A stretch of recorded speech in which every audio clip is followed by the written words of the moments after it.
It is Beyond the Box Score 2.0 version. The boys are back. Little blast from the past, Star-spangled banter. Connor, you go first. This is going to sound completely crazy. Win me a few more games before you start dancing. That's all I ask. That is the difference between being good and being great. How about that segue right there, baby? Forward bounce, just get it out of here. You like that? And they let the team down on Sunday. Last call.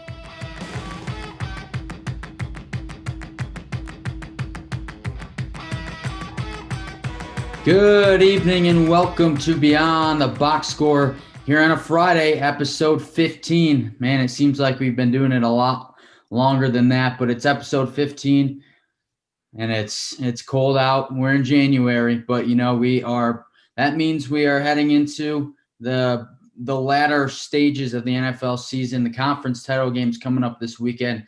Connor and I will have our picks in for that, but how ready are you for this weekend, Connor? I mean, the anticipated matchup that people have been asking for since week 9, Bills versus Chiefs, and then you look at the other side, two old heads going at it, and Rodgers and Brady. I mean, just like I said on Wednesday, the storylines leading up to both these matchups, you couldn't write it any better. Just the drama and the suspense that's already there, and there hasn't been a kickoff yet for either team or either game, and I'm just looking forward to it. I'm ready. The weekend's here. Let's get it rolling.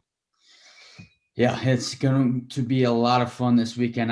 We hope for excitement. We hope for good football games, but we'll get to that in a little bit around the corner. We'll lock in our picks for this weekend, but first, we got to get to something else that's been on our mind for this past weekend, and that'll lead us into our next Beyond the Box Score call to the pen. We have a new special guest today to talk some more football, but let's start with this, Connor. So, we all remember the infamous 2004 NFL draft. Eli Manning was drafted at number 1 by San Diego, but he publicly refused to play there. He didn't want to play in San Diego. So the San Diego Chargers still pick Eli Manning at number 1, but they form a trade. After the New York Giants select Phillip Rivers at number 4, they trade it. So Manning goes to San Diego, Rivers to Manning then the New York Giants, Rivers to the San Diego Chargers, while Ben Roethlisberger sits and waits, lands at Pittsburgh at number 11. And this is where it begins. This is where it's all about where you land and not about your talent or your potential or really your individual successes. Organization, coaching, and surrounding talent really does define your career as an NFL quarterback. Imagine if Matt Ryan went to Green Bay or New Orleans, Pittsburgh, a well-run franchise back in 2008. He would probably have a Super Bowl. I won't mention that he should have had one 4 years ago anyway after blowing that lead. Imagine if Matt Stafford went to Green Bay or New Orleans or Pittsburgh, Indianapolis, a well-run organization. He probably would have a Super Bowl. He may finish his career in Detroit without one playoff win. In college, when there are so many students taking one course, they get split up depending on your availability and your schedule. So some students get the cool professor, the laid back one, lenient on work, leaves you independently, lets you go on your own, read on your own, leave class early, very, very forgiving on their grades. They're great with helping you out in your papers. But it doesn't do a whole lot for you. You might not learn too much. The other half gets the other professor, the crazy one, the uptight one. Well, they keep you in class until the final second every day. They force you to get in partners, think critically. They're tighter on deadlines. They grade very harshly. One class is going to get more out of it. You might not like the class, but they'll come out more savvy in English, be able to write a paper better. So let's look at this. Eli Manning somehow worked his way into New York. He had an established coach in Tom Coughlin, had a Hall of Fame quarterback in Kurt Warner in front of him, Pro Bowlers, Tiki Barber at running back, Amani Toomer, Jeremy Shockey to throw to on offense.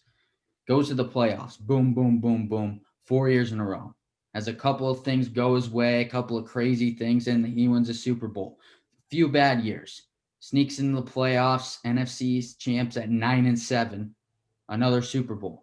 After that, a lot of losing. 6 losing seasons, organizations up in flames, 2 more coaching changes. That's it for Eli. Ben Roethlisberger fell to number 11 and landed in Pittsburgh. Steps in week 4 of his rookie year with an incredible defense, Hall of Fame coach in Bill Cowher, Hall of Fame running back in Jerome Bettis, Hall of Fame receiver in Hines Ward.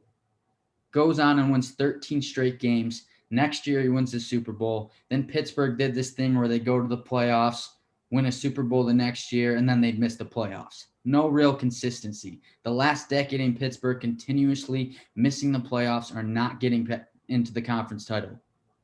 His last 3 playoff wins were against Andy Dalton, Alex Smith, and Matt Moore. His last 2 playoff losses were to Blake Bortles and Baker Mayfield. That's how Pittsburgh gone. Here's Philip Rivers' resume.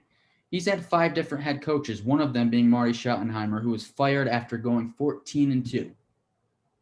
After 2009, in this decade, no Hall of Famers in this decade for Philip Rivers. After Antonio Gates and LaDainian Tomlinson, he's got nothing. His franchise moved to a different city. And still in 17 seasons, Philip Rivers had 10 winning seasons. Eli Manning only had 7. Here's Philip Rivers' playoffs, and this is how it went. 2006, they have a first-round bye. Loses to Tom Brady, 24-21 on a game-winning field goal. 2007, won the first 2 rounds, lost to Tom Brady in the conference title game. 2008, beat Peyton Manning for the second straight year in the playoffs in the wild card, lost to Big Ben in the divisional. 2009, first-round bye, loses to the New York Jets. That Mark Sanchez, Rex Ryan run team that shocked people for 2 years in a row. 2013, back in the playoffs, Philip Rivers wins on the road in Kansas and Cincinnati in the wild card, loses to Peyton Manning in the divisional. 2018, won on the road in Baltimore, a 13-3 team in the wild card, loses to Tom Brady again in the divisional. New England goes on to win the Super Bowl. 2020, gets a final wild card spot, and his first year with a new team in the Indianapolis Colts, loses in the final minute to Josh Allen in Buffalo, arguably the best team in football right now. See, let's look at some more stats. You're all going to freak out. Who has more passing yards? Between Philip Rivers, Eli Manning, and Ben Roethlisberger. Philip Rivers, 63,440 yards. More than Roethlisberger and Manning. More touchdown passes. Philip Rivers, more than Eli Manning and Ben Roethlisberger. Philip Rivers has more completions, better completion percentage than Big Ben and Eli Manning. Philip Rivers has a higher quarterback rating than Big Ben and Eli Manning. And Philip Rivers has more wins than Eli Manning. He won 134 and 106. Eli Manning, 117 and 117. It's a catch-22 because if you want to look at the stats, Rivers takes the crown. If you want to look at playoff success, Manning and Roethlisberger each have 2 Super Bowls. My point is, let's not take Philip Rivers for granted. This guy came in with the same potential, same rating as Eli and Ben, and somewhere in there, somewhere in the shake, we forgot about Philip Rivers. We lose sight of his success that was shadowed because of 2 Super Bowl runs by each Ben and Eli. See, the Hall of Fame needs to be held to a higher standard. It does. There's a reason there's guys that go in there, Hall of Famers forever. But I do believe sometimes the Hall of Fame acts as a thank you for what you've done for our sport instead of pure excellence. And there's a silver lining that gets toyed with. If Philip Rivers isn't on your Hall of Fame list, that's okay. I wouldn't argue against it. What I will argue against is that if you put Eli Manning and Ben Roethlisberger in that category in the Hall of Fame and Philip Rivers doesn't make the cut. To me, they had overly similar careers, and they have the same ring to all of them. Unfortunately, a lot of people forget Philip Rivers even existed sometimes because they made it the Eli and Big Ben show. When I hear Eli and Big Ben, I also hear Philip Rivers. It's all about where you land. If Eli stays in San Diego, Rivers is in New York for his whole career, who knows what happens? But you know what? The Giants probably still have 2 Super Bowls, whether it's with Philip or Eli. Super Bowls go a long way, but Super Bowls are for franchises and cities. The Hall of Fame is for individual excellence. A lot of numbers are there for Philip Rivers. There's also a leadership and attitude part to it. Without Philip Rivers, the San Diego, Los Angeles Chargers are at the bottom of the league and don't sniff the playoffs. The Indianapolis Colts in 2020 don't make the playoffs this year. If you want to leave Rivers off the list, but keep Eli and Ben in, do your homework first. There's a lot of numbers that are going to blow you away. So that's what I have with our Star Spangled Banter, Connor. We're going to shift right to it, though. We're going to make the Beyond the Box score call to the pen.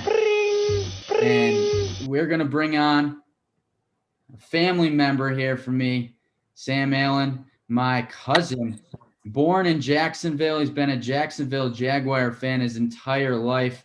And we're going to bring him on because Philip Rivers played in the AFC South this year with the Indianapolis Colts against Jacksonville. And Sam, are you there? Yeah, can you hear me? Camera on. I can't see you. Can you turn your camera on? Yeah, I think I can. Let's see what I can do here. Start video. Oh, there we go. There he is. There we go. All right, Sam, how's it going? Oh, it's great. You know, just worked a 50-hour work week. I'm ready to relax and talk some football. Absolutely. Great to have you. So, Sam, I just went in on about Philip Rivers' career and how he kind of is overshadowed by the success of Big Ben and Eli Manning, who both won 2 Super Bowls. But a lot of people forget that there's a lot of categories that Philip Rivers excels in and is better than them at. But a lot of people write him off. Where do you fit Philip Rivers into this fold? And even though he wasn't on the Colts his whole career, just this year, what did you see from him playing Jacksonville this year and what you saw from him and what he's meant to the NFL over his 17-year career? Well, I will say Philip Rivers is the reason the Jags did win 1 game this year, so that's nice. But, yeah, I mean, I think I say he did have an underrated career.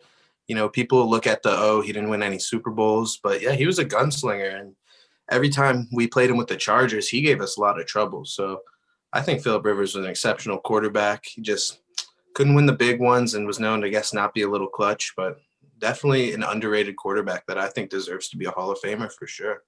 Yeah, and where would you put him on the list, on the spectrum? Him, Ben, and Eli. Do you have a rank of 1 through 3?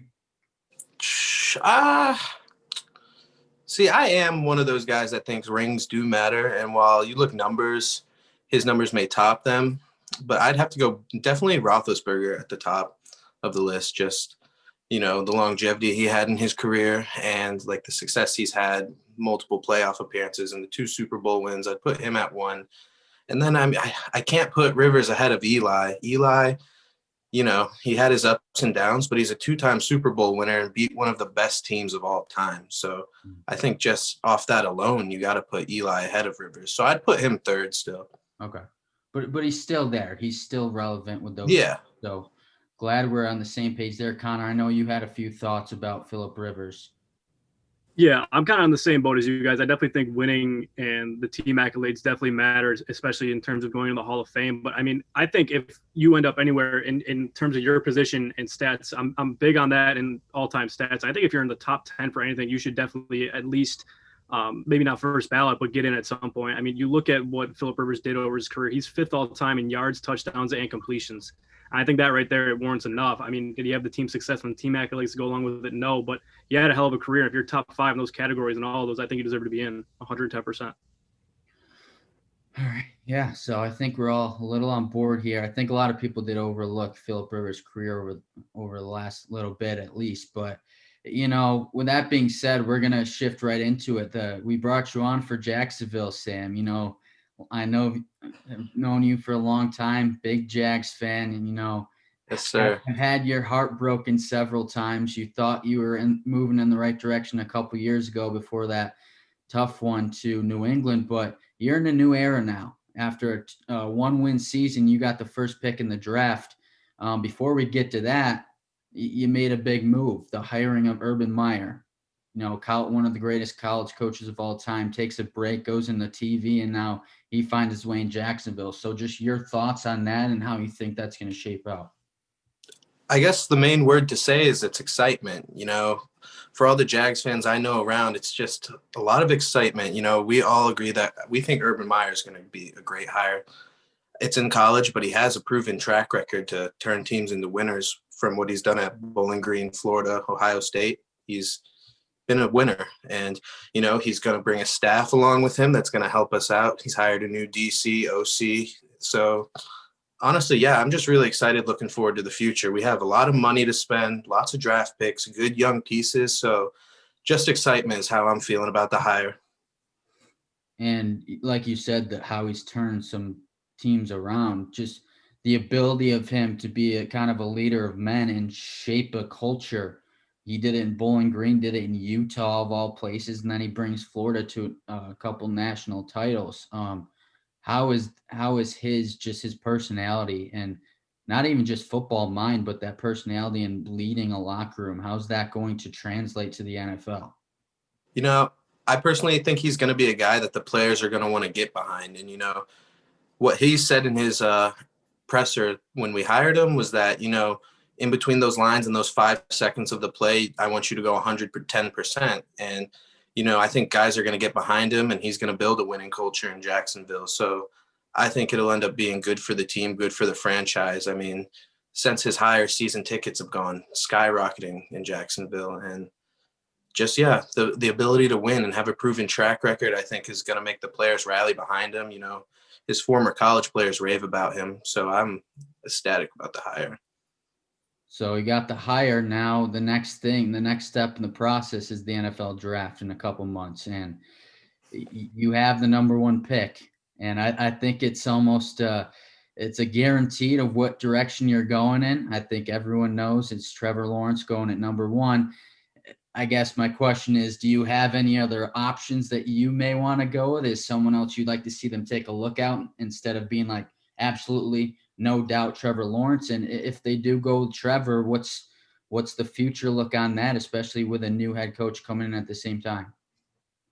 So to answer your question about looking at possibly other directions, my answer to that would be absolutely not. Absolutely not. Trevor Lawrence is the pick. It's been penciled in since the Jets beat the Rams and we had the number 1 pick. That's not going to change. The only way it would change is if Trevor pulled an Eli and said, I don't want to play in Jacksonville, but I don't foresee that happening either. And so, I mean, how can you not be excited as a Jags fan about this guy? He is arguably the best college prospect coming out of our generation. He had an amazing college career. He won a lot of games. Lost 2 games in his career. One was in the national championship to a stacked LSU team. And then this last one against Ohio State a couple weeks ago was in a weird season, and their defense gave up a lot of points. So the guy's a winner. He's got a live arm. He's deceptively fast. I think he's going to do great things for us, and he's going to be the start of turning the franchise around. And I'm very excited to have him in Duval. Beautiful. Connor, you got anything for our man Sam here? I mean, just whether it's Trevor Lawrence or if they do go in a different direction, whoever's under center is just going to have a great time there, especially with, I mean, like you said, Urban Meyer's a winner. He's a competitor. But, and you also said it, they got a bunch of good young pieces, especially with James Robinson, DJ Chark, just a bunch of good offensive weapons that are young that they can build around, especially once you get a quarterback set in place. I mean, they could easily become competitive next year, and that could be moving forward with those guys on rookie contracts and being able to fill holes elsewhere. So, I mean, they got the recipe for it right now. They just got to execute it. Yeah. And so with that, Sam, you're coming off a 1-15 season, and you have 2 teams in the Colts and the Titans that both won double-digit games. And, Phillip Rivers is out. So Indianapolis is looking for their next quarterback. The AFC South's future, what do you see next year? And where do you put the Jaguars realistically right now going into next season? Are they bound for just a few more wins and pushing, and it's going to take time, or are they going to contend in a year or 2, 3 years? I mean, obviously I could be a little bit biased because I am a huge Jags fan. But as of right now, it's the Titans division until proven otherwise. But like you said, with Phillip Rivers out the door, who knows where the Colts go at quarterback? We'll have to wait and see what they do there. And in Houston, they're looking like they're in trouble. Deshaun Watson sounded like he wants out. But we went 1-15 and lost a couple very close games to some pretty good teams. We hung in there with the Packers when we played them, who were competing for an NFC championship. We hung in there with the Titans when we played them, who were a playoff team. We beat the Colts, who were a playoff team. So I'm looking forward to the Jags' future success. I think that they could realistically, depending on how well they draft, how well their young guys develop, and how the future goes. But there's a lot of good weapons. Like Connor said, James Robinson, great undrafted rookie, over 1,000 yards, rookie of the year candidate. DJ Chark has already had an over 1,000-yard season. And my prediction for breakout player of the year next year for us on offense is Laviska Shenault. I think he's a severely underrated piece who didn't get a lot of options this year because our quarterback carousel between Minshew, Glennon, and Jake Luton was kind of a dumpster fire. But, when you have a surefire guy slinging it back in the backfield to you, and he could be used in so many different ways out of the backfield and the slot out wide, I think he's primed to have a huge year next year. So I would say that the Titans will probably win the South next year, but I could see the Jags competing right behind them and keeping it somewhat close. But I will say that the Titans are probably still the top dogs, as much as it hurts me to say. And, we threw out some theoreticals the other day. We played a little game and I gave Connor all these teams and which quarterback. There's a huge pool of quarterbacks who next year could be in a different spot, especially if Deshaun Watson jumps ship and leaves Houston. So if, say, Deshaun Watson leaves and goes to New York, they're probably going to trade those picks. So Houston would probably have that second pick. There's a chance they go with Justin Fields at quarterback to replace Deshaun Watson. But the Colts also need a quarterback, as we mentioned. Connor's bold take was, hey, what if Matt Stafford goes there? He needs to win. He needs to win now. Put him in Indy. So say Deshaun Watson leaves. You bring in Justin Fields in Houston, Matt Stafford in Indianapolis, Trevor Lawrence in Jacksonville. That's a brand new, just over, like the division just kind of shifted in a weird way where three different teams have a different quarterback. Can you see that shaping out any way whatsoever? Yeah, I mean, the Colts are going to have to make a move. They're not going to go forward with Jacoby Brissett. And I think Matt Stafford is almost comparable to a guy like Phillip Rivers, who hasn't won any of the big games. He's been on some bad teams in Detroit, but he's also another guy who I think is a pretty dang good quarterback. So that would be a huge get for them. That would definitely push them up. In my opinion, I think because of their coach, they're going to go for Carson Wentz, possibly. I think that's an option for them. And I mean, Justin Fields probably is the second pick, but there's also a lot of talk about that kid from BYU, Zach Wilson, being a possibility. And I don't know. I don't know if I'm sold on Justin Fields yet. He holds the ball a lot in the pocket. He stays on to his first read a lot. He has some downfalls. All quarterback prospects do. He could be great. He could. He has the tools. But, man, yeah, that division with those quarterbacks, I mean, it'd be tough. But it'd be fun. It'd be good for the division. It'd be good for the league. Yeah, make it much more competitive. Connor, you have anything else? Any questions for Sam here? I'm just wishing you and your Jags the best of luck, and hopefully we don't see you in the wild card again and we lose. So. Man. Well, you guys are looking good now, so we'll see how it goes. We'll see how it goes for you guys against the Chiefs. Yeah, but right. With that, Sam, how great would it feel? That feeling you had for the Jags a couple of years ago, getting the AFC title game, and what it's turned to a couple years later. They're 1-15. Just in a couple words, describe that downfall and how the heartbreak to the, oh my gosh, we're getting the one pick. Yeah, man. Well, to start off, that loss to the Patriots was devastating. I still, to this day, Miles Jack wasn't down, so that call will always break my heart. But yeah, it's tough going from a team where you're like, this defense is stacked, we're going to be a contender for years. And then, we started the next year off 2-0 and beat the Patriots. And it's like, we're winning the Super Bowl this year, to just completely falling apart that year, to having Minshew magic his rookie year, to thinking he could be something, to 1-15, but we traded Calais Campbell, Yannick Ngakoue, AJ Boye, Ronnie Harrison. We just it was a dumpster fire. They knew what they were doing. Getting rid of Jalen Ramsey, all these things. Like at the end of the day, I think it's going to work out long term for us. But to describe it in one word, it was painful to see that happen. Good word. All right, Sam. Well, we'll let you go. Just real quick, I want your picks for this weekend. Packers and Bucks first. Who do you got? Man, that one's tough. I think I'm leaning Packers. I think Rodgers is due to get to the Super Bowl again, and I don't. It's a matchup of two great quarterbacks, and to be honest, I thought after last year, I thought Brady was shot. I didn't think he had a chance to play as well as he's playing now.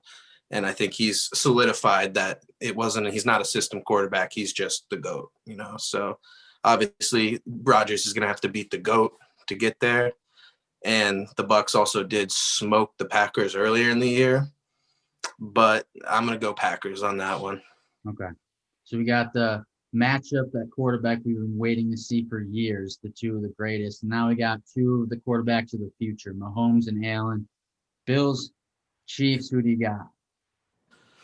Well, that's going to depend on how healthy Mahomes is. I think he'll come out fine. I think he'll be good, and I think it'll be a good game. I think both of these games will end up being really good games. But the Bills have been hot, but I got to go Chiefs on this one, man. That I've never seen a team just with so much ease be able to move the ball. They'll end up in a 2nd and 25 and they'll get 18 yards and then have a manageable 3rd and 7. They just make the hard things look easy. And I don't know. They were my pick from the beginning of the year to repeat, and I'm going to stick with that. So I'm going to go Chiefs. I'm sorry, Connor. It's all good. Just keep making us the underdog. That's when we thrive. That's fair. All right, Sammy. Well, thanks for joining us, and we'll talk to you later if you want to pop off. It was great talking to you. Absolutely. Appreciate you guys having me on. All right. Yeah, thank you, Sam. Yep. All righty. So that was Sam Allen, Jags, longtime fan. Connor, he's picking against your Bills. He's picking. We'll get into it. We'll get into it. We're gonna preview these games again. I got some good predictions. Spoiler alert. I'm not calling shootout again like I have the last couple of weeks. It's just not going to happen. I want to see it, but it's just not going to happen. That's been your go-to word for the last couple of weeks. My go-to in a matchup where I see two good offenses is just instantly shootout. All right. Call. So we're ready for it. We just had Sam on. He gave us his picks. We're going to jump into it. NFC and AFC conference title game scores and predictions. We'll get these through to you. Connor's got the last call, and that'll be it for today. So I'm going to shift it over to you, Connor. Let you take the reins here and run us through these two games and give us your final scores. And I guess we're starting off with Green Bay and Tampa Bay. I'll take the reins here for Green Bay and Tampa Bay. I'll let you lead off with Buffalo. But so for Green Bay and Tampa Bay, I mean, it's just such a head scratcher to me in terms of trying to pick it. All right, but Green Bay is playing at such an elite level right now, and they're playing very well-rounded football. Offense is arguably the best standing now in the postseason, and the defense has flipped the switch.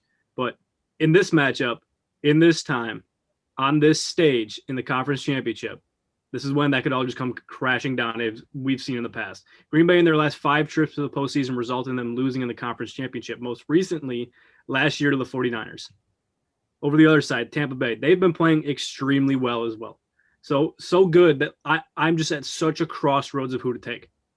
But because, as we know, with our bracket that we did, I was all in on Green Bay going to the Super Bowl. I was super confident in that, but now I'm conflicted. Both these offenses have just been extremely dynamic. Green Bay has Aaron squared, and Tampa Bay has Brady and the duo of Fournette and Jones, who are playing really, really well right now. You can rely on both of them to move the ball effectively on the ground. But how can Tampa Bay win? By shutting down Devontae Adams and staying composed and focused on the defensive side of the ball. Tom Brady will give you a shot to win, but Green Bay uses motion so much to open up the defense that we saw last week against the best defense in the NFL.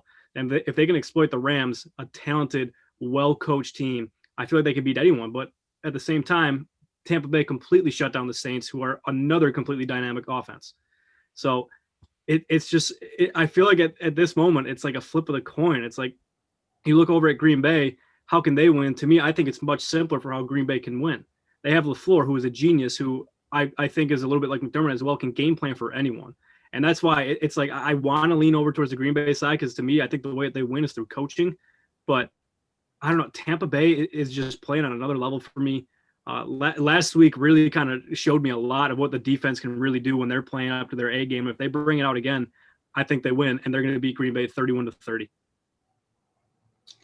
All right. All righty, Connor.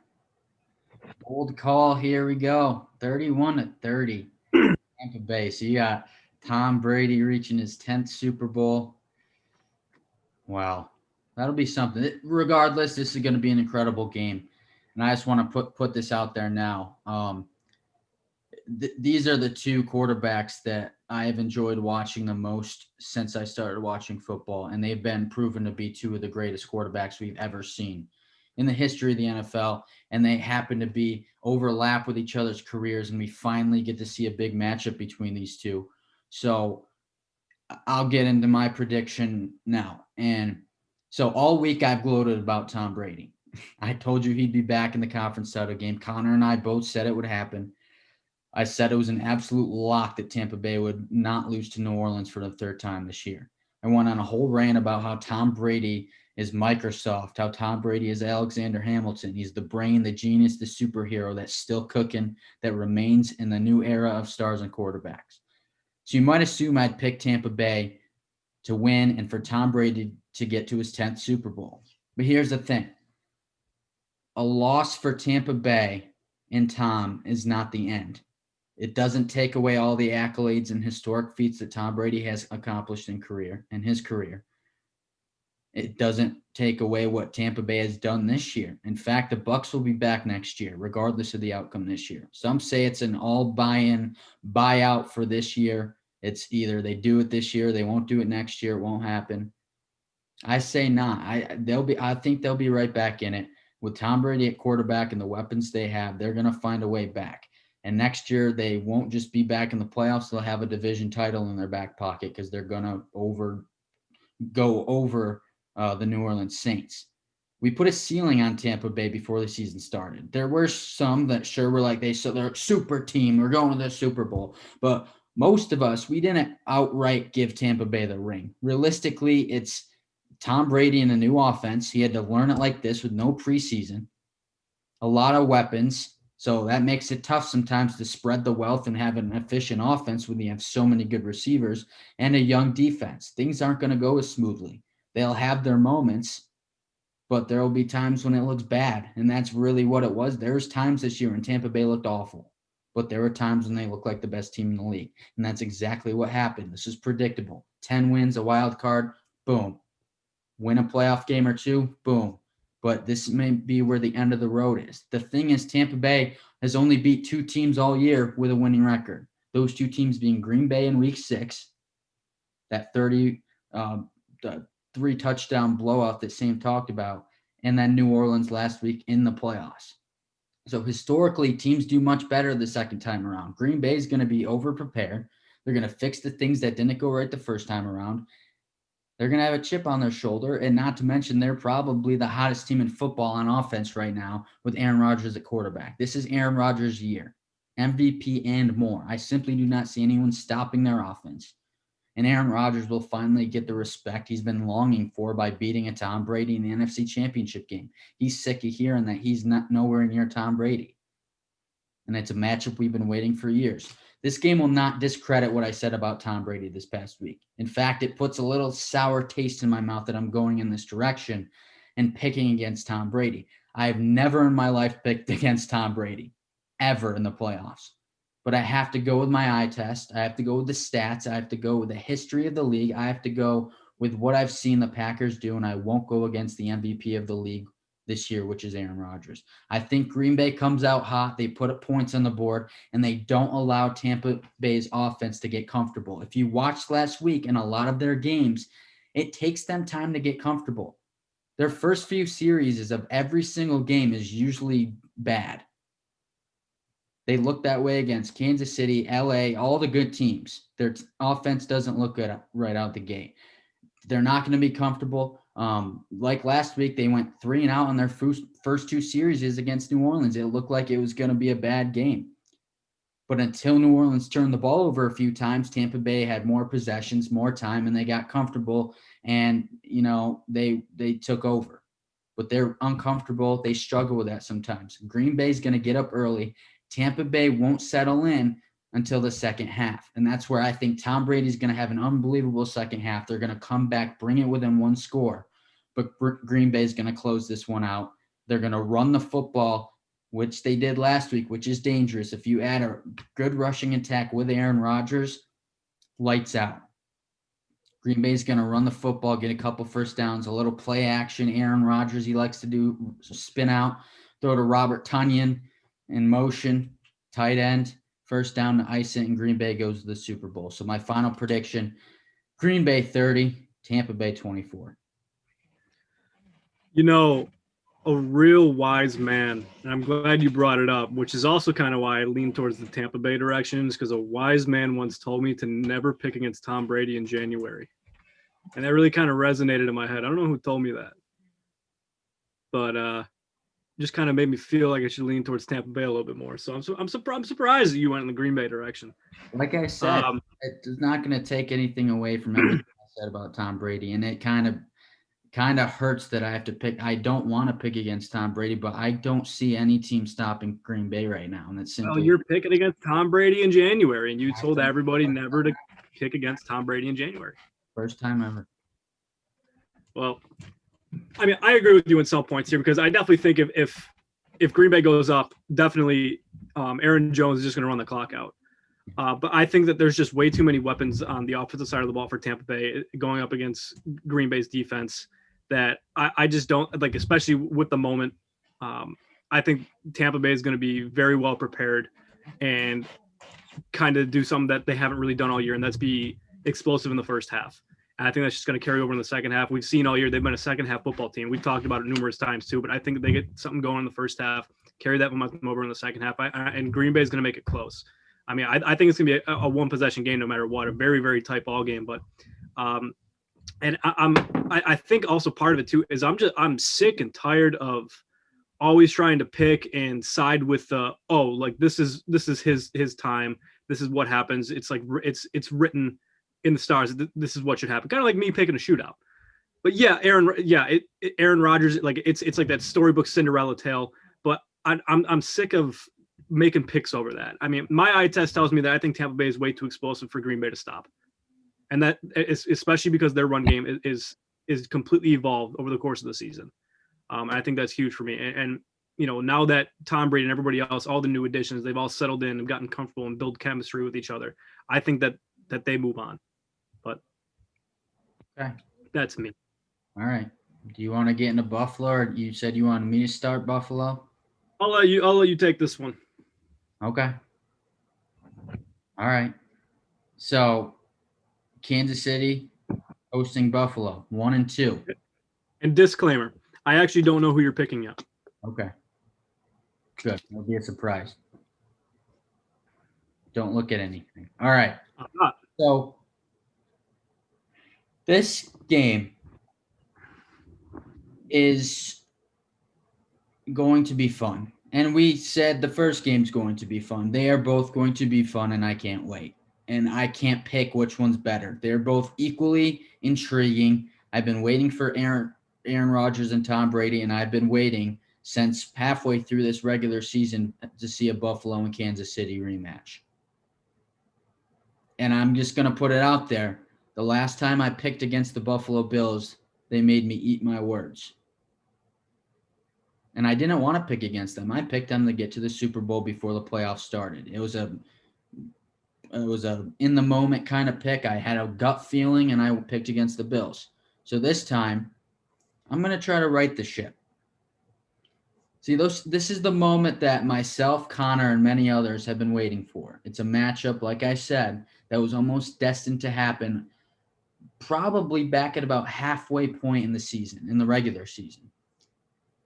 It's a matchup that at the time I had a segment, I think it was a last call, where I said, or it might have been Star Spangled Banter. I said on this show that I was in favor of the Buffalo Bills direction, the direction they were going in. I talked about the underdog story, the right to claim your territory when the time came.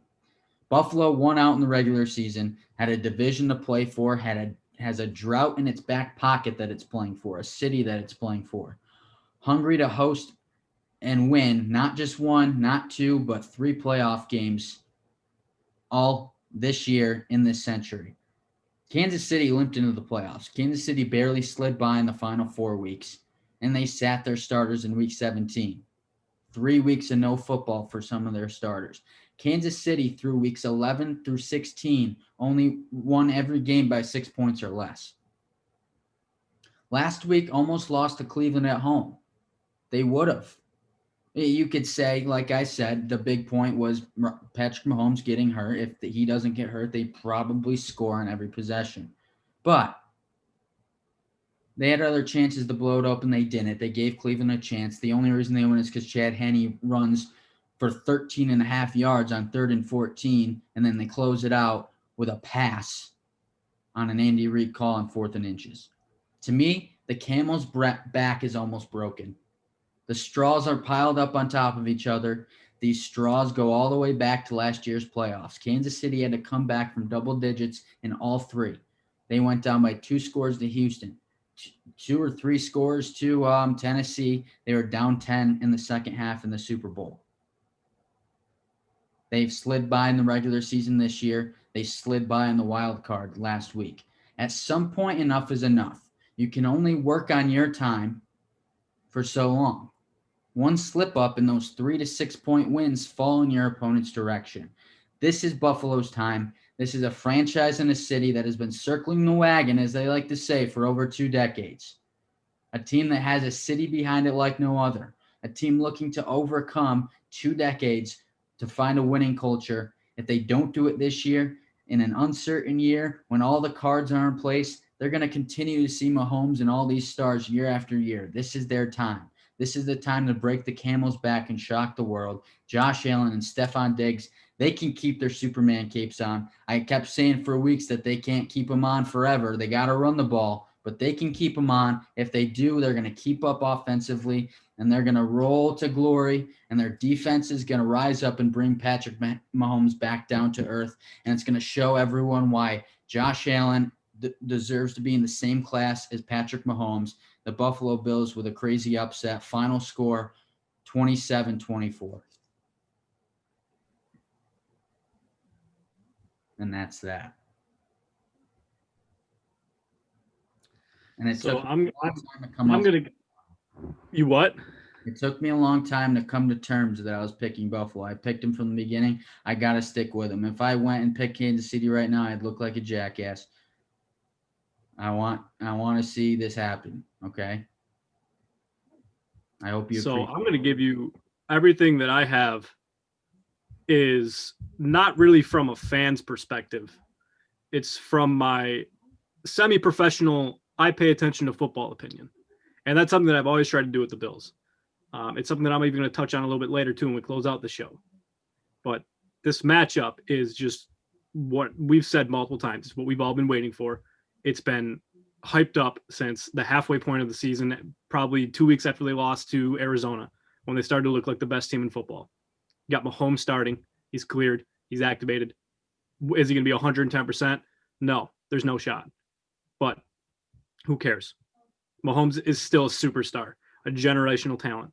You're still going to get the best of the best from Mahomes. Is he going to be limited moving because of that toe injury? Yes, slightly. But that's a slight advantage for Buffalo. But you're still going to get the same gunslinger Mahomes who's going to make miraculous plays. He's going to be hobbling on 1 foot, throwing sidearm, looking the complete opposite direction because he's still that good. But for starters, the Week 6 game, that was not the same Bills team that everyone knows. And everyone knows that besides Chiefs fans, it seems like. And you will not see that same Bills team from Week 6. And that is not a prediction. That is a spoiler. This team is healthier. Allen and the O-line were kind of banged up that game. Milano and Wallace were banged up. Tremaine Edmonds wasn't 100%. This team now is relatively healthy, and they're hungry. The Bills defense last week showed everyone that they're legit. And the last match between these two, the Chiefs also ran all over the Bills. And with those linebackers healthy now, that's a game changer. Clyde Edwards-Helaire, questionable. If he plays, he won't be 100%. I don't see them running as much as they did in that Week 6 matchup, even with Mahomes banged up. And this is just going to be an absolute all-out dogfight. I don't think it's going to be an extremely high-scoring affair. The Chiefs' defense is sneaky and can game plan for Allen, but the Bills, as I've said numerous times and already hinted at it earlier in the show, they can game plan for anybody in the NFL. Example A, last week. And I'm glad you brought it up because I was actually going to take a little bit of a shot at you here. I don't care about the Bills being one-dimensional because that's what's worked all year. And people are only pointing at it now, not you. This isn't where the shot's at you. But people are only pointing at it now that they're one-dimensional is because they're actually watching the Bills on TV because they're on every weekend because they're still in the playoffs. And the thing that I don't understand is that I brought up to you off air once is that for most of the time, the Chiefs are extremely pass-heavy as well. But they don't get ripped apart. Mahomes and Allen, to me, are on the same level in terms of talent this year. And in fact, these two teams, their team rushing stats are almost exactly the same in terms of rushing yards per game and rush attempts. So I'm fine with Allen slinging it because it's what they'll have to do to win, and it's what has worked all year. Personally, if I'm the Chiefs, I don't bring pressure on Allen. That's something that everyone kind of stressed. The Ravens didn't do it last week, and look what happened. He kind of struggled. Allen leads the league in passer rating under pressure. Last week, he was kind of frustrated because they were leaving an extra D back in the secondary. That's how you beat Josh Allen. And to me, I'm just ready for this matchup, and I'm ready for Buffalo to take over. And we have a first here, Cole, because my final prediction is also Buffalo 27, Kansas City 24. Ooh. Yeah, we have a first. Nice. We have a first. Jack scores. All right. Crazy. We both got Buffalo. I got Green Bay. Connor's got Tampa Bay. The Battle of the Bays. I guess that's what it'll come down to. Battle of the Bays. So, everyone, tune in Sunday. Conference title games. And we'll see how well we shape out our final bracket that we came up with before the playoffs started. So those are our scores and predictions. That's it. And we got one last thing for you. And it's kind of tying off of what Connor just finished up, but we're going to hand the mic to Connor and give us our last call for the day. So I'm going to start off right now. Get the hard copies ready. Get the paperbacks, the ebooks, audiobook, all of it, because a new story in the NFL is about to be written. The prologue already started with both of these guys being drafted, the early success of one, the ridiculous growth and maturity of the other. Then the first meeting between these two in week 6 of this year, where one team defeated the other 26-17. Yeah, spoiler alert. It's the story between Patrick Mahomes and Josh Allen. Sunday night officially begins chapter 1, the very first meeting in the postseason. The winner earning the right to play either Green Bay or Tampa Bay in the Super Bowl. And the story of Mahomes versus Allen is again officially in motion. So why am I excited about this? Again, as a fan, because the Bills are playing for a chance to go to the Super Bowl. Yeah, it's something we haven't seen in my lifetime. I mean, the old heads know all about that, though. 4 straight Super Bowl losses, but that's besides the point. I am excited about this because the next great quarterback rivalry in the AFC is about to be televised. We are on the cusp of the very next Tom Brady, Peyton Manning rivalry.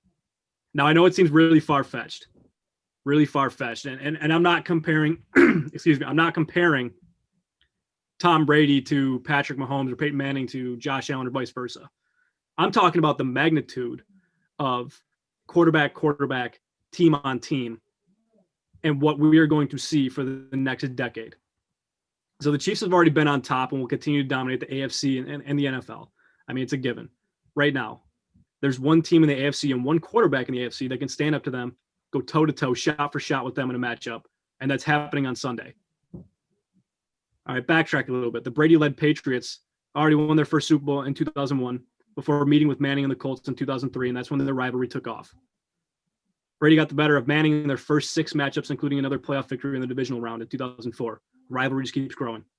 But the history of that went on with Brady edging Manning overall 11-6, But Manning finished 3-1 in AFC Championship games against Brady. 4 AFC Championship games between these two. Yes, those are split between Manning's tenure with both the Colts and the Broncos, but we would be damn lucky if we got that with Allen and Mahomes, because these are two generational talents that are going to be the future of the NFL. Next topic is, why was Colin Cowherd saying that the NFL should wait until Mahomes is healthy to play this game? That's something that we discussed off air, and I don't think we brought it up on Wednesday, but it was a clip that was put up earlier this week that a bunch of people in Buffalo were flipping out about, saying, "Oh, that's not the NFL. Why would we do that?" But did I kind of understand it? Yes.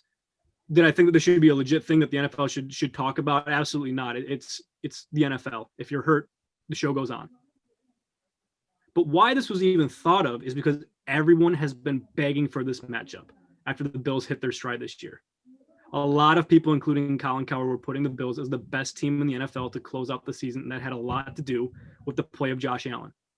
Josh Allen versus Patrick Mahomes, especially in the playoffs, is going to be must-watch television. Are there other great talents in the NFL that would be, a high-quality feud with the Chiefs and Mahomes? Yeah, maybe the Packers, but Rodgers is at the tail end of his career, and he's also in the NFC. Brady and the Bucs, same thing. The Ravens, Lamar isn't the talent that Mahomes and Allen are. Browns, no, because we saw what happened when Mahomes wasn't even in the game. They couldn't win. Both these teams, the Bills and the Chiefs, young, extremely talented, depth, top-tier coaching to go along with the top dogs at the quarterback spot. Did I fail to mention that how much more fun this Chiefs-Bills rivalry could be, and Mahomes and Allen, is that there's history with Andy Reid and Sean McDermott. Sean McDermott falling from the Andy Reid coaching tree from Reid's days in Philly. Andy Reid fired Sean McDermott. Did you know that? Andy Reid fired Sean McDermott. He was the defensive coordinator of the Eagles.